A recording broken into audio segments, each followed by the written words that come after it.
Hello everyone, I hope we are having a marvelous Sunday.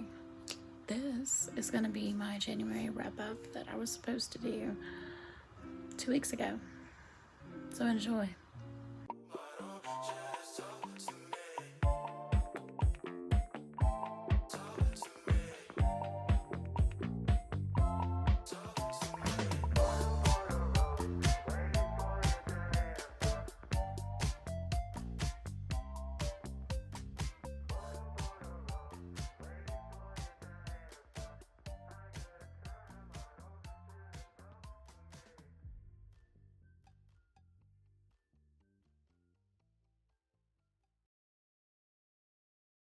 Okay, so January was pretty much a really heavy reading month for me. We read a total of 12 books. Scratch that. We did not. We read 10 books in the month of January. So I'm going to go ahead and go over them with you. On January 2nd, we listened to the audiobook The Wicked King by Holly Black. This is the second book in the Cruel Prince series, and I have some thoughts. First off, how dare he? And that's all I'm going to say about that. How dare he?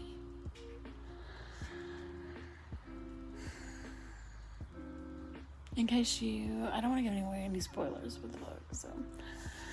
But basically the book is about this human named Jude, who is living in the Fey Kingdom, in the Kingdom of Elfheim. She was not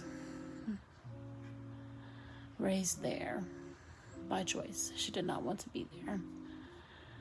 She was kidnapped by her older sister's father after her mother refused to go back with him. So he killed her mother and then her real father and took all of the kids with him back to Elfheim. So this series follows Jude through her life, pretty much. We get a glimpse of what happened when she was younger, and then it starts off when she is a teenager. This is a YA. This is the second book, which I already said that. I gave this book 4 stars. Do I still think it's 4 stars? Absolutely. So here is my notes on this book, because I am not going to edit out these words. So this is my notes. Quote.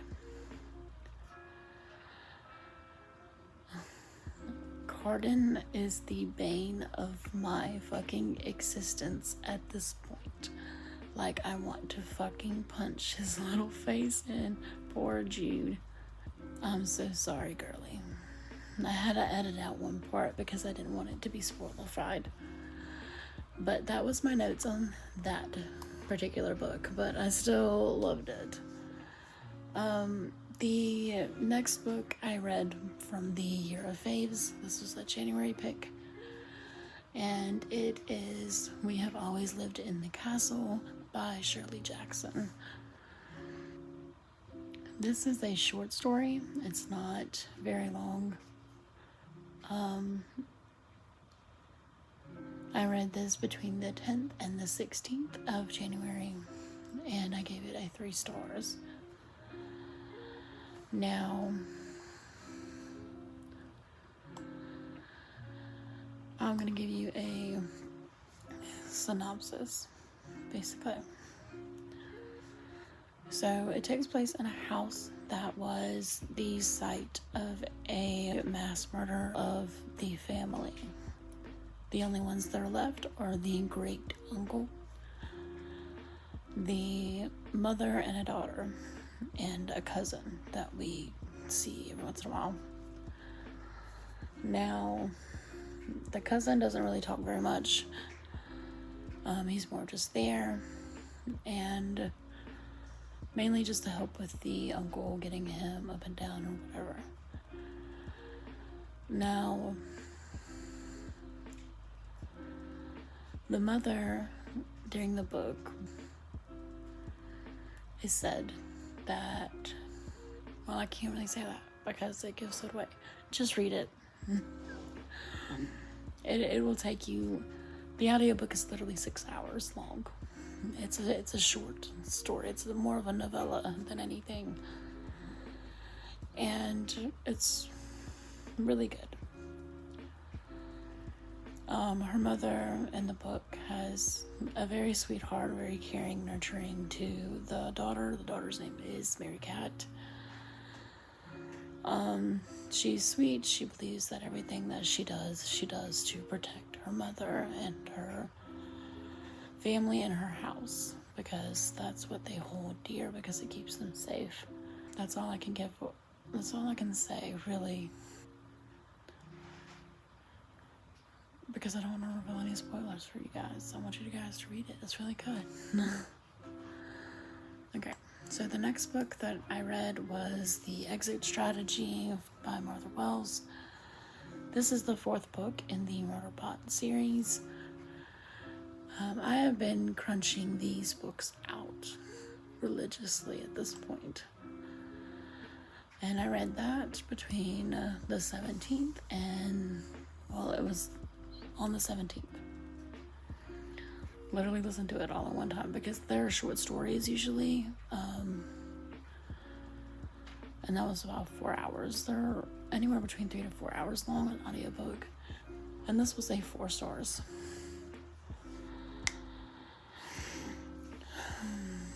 So in this, okay, it follows Murderbot through his existence after he meets a particular someone, and the series follows him through his trials and tribulations to finally the ending. So the book that I am on is just crazy at this point. Well, the book that I was on, not on that book anymore. But this one is the 4th book, and it's, I will say that he meets back up with that other person. That's all I can say. This is literally that story. And I gave that one a 4 stars. The next book that I read was Somewhere Beyond the Sea by T.J. Klune. This is the 2nd book in the House in the Cerulean Sea duology, and I gave this one a 5 stars. It was just, it made you feel something for individuals and people facing adversity. And it was very powerful when you read it. I listened to part of the audiobook because I only had a couple hours left on it when I realized that it was about to go. And I got to chapter 7 in the audiobook, and then I went on to read the rest of it in physical book. My notes here, all they say is that I freaking love David.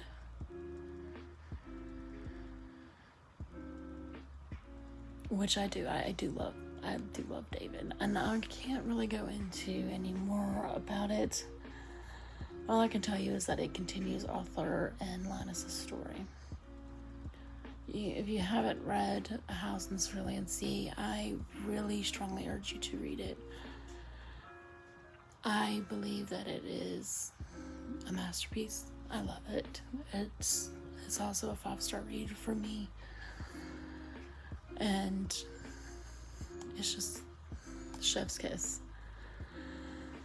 So the next book that I read, it was kind of more of a nostalgia read, and I'm going to be doing these throughout this year, and that is A Series of Unfortunate Events. I read The Bad Beginning by Lemony Snickett, and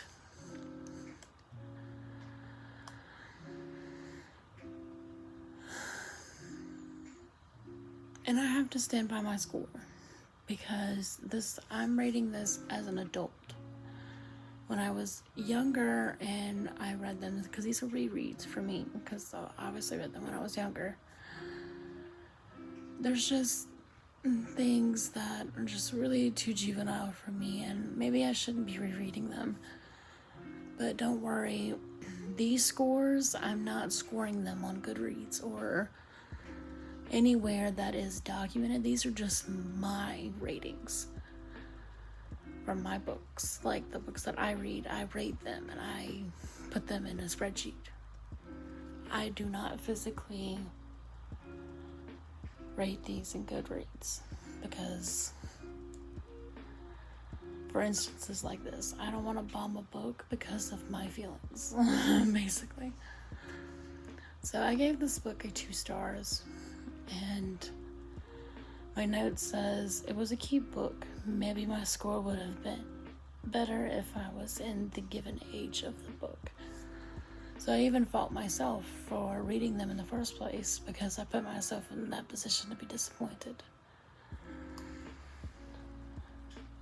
And then the next book is The Last Voyage by Brian D. McLaren. This was an arc from NetGalley, and it's one that you have to go into with an open mind. I will say that for it. There's just a lot happening with it. The plot, it's just thick. It's thick and it's a lot to get through. Like I said before, I don't put these on Goodreads, and I don't put them. I did put it on page bound, I think. No, I gave it a higher score on page bound. I gave it a 3 on page bound, because I felt like that's what it fit for the public eye, basically. But for me, it was a 2 star. But page bound lets you break down the score into certain areas like characters, plot, all of that. The main reason it hit a 2 star for me is because of the plot. That was it.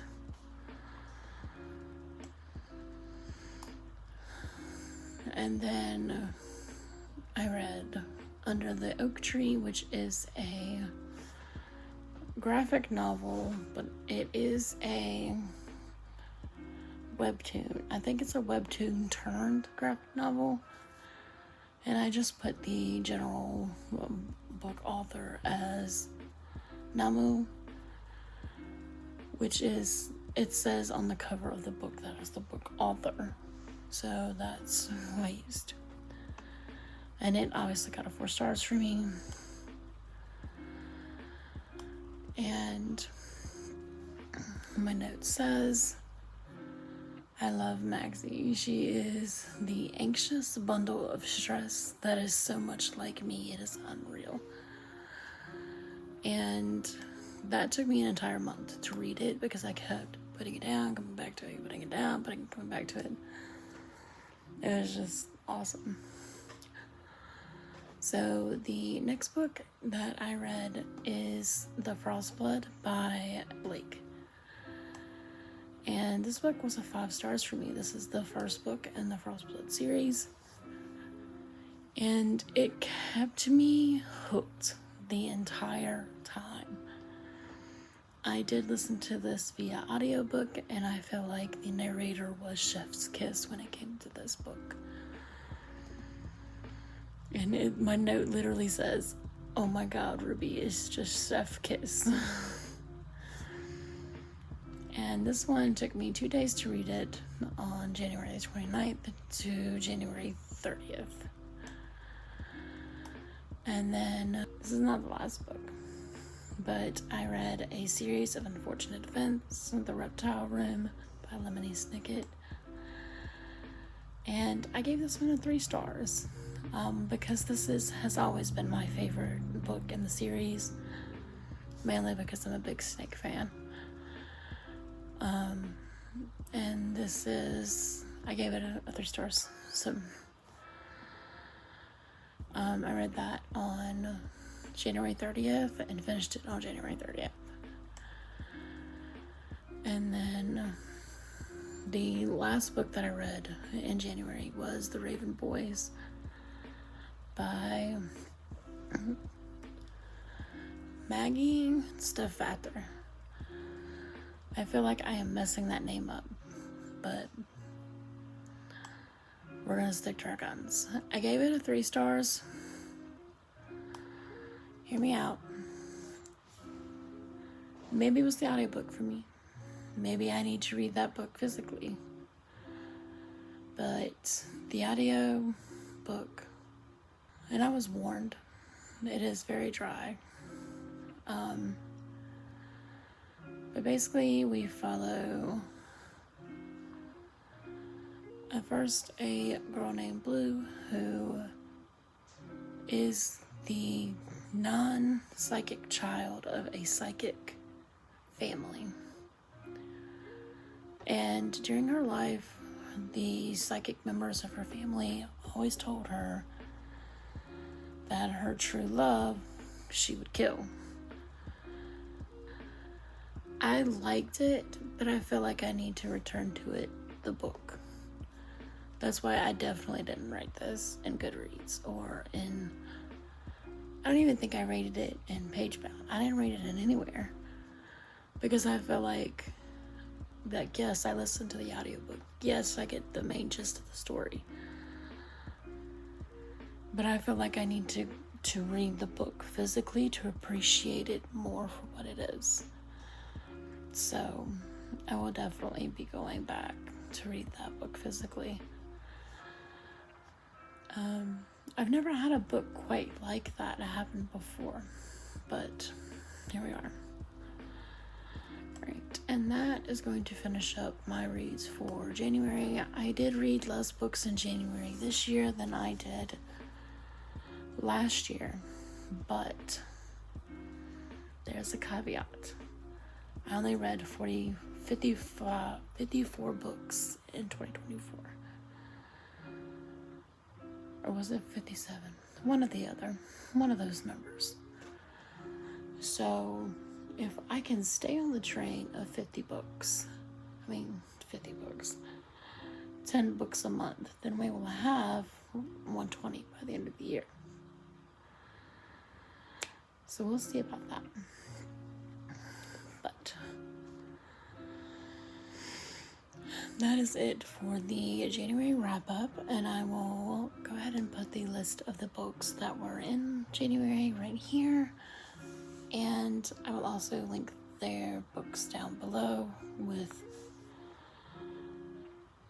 their links on Amazon, or I will just list the books below that are mentioned. Right, so that is going to be it for this video, and I hope that you enjoyed. And we will be back with another video, probably right after this. Bye. Oh, bring it in for a hug. Bye.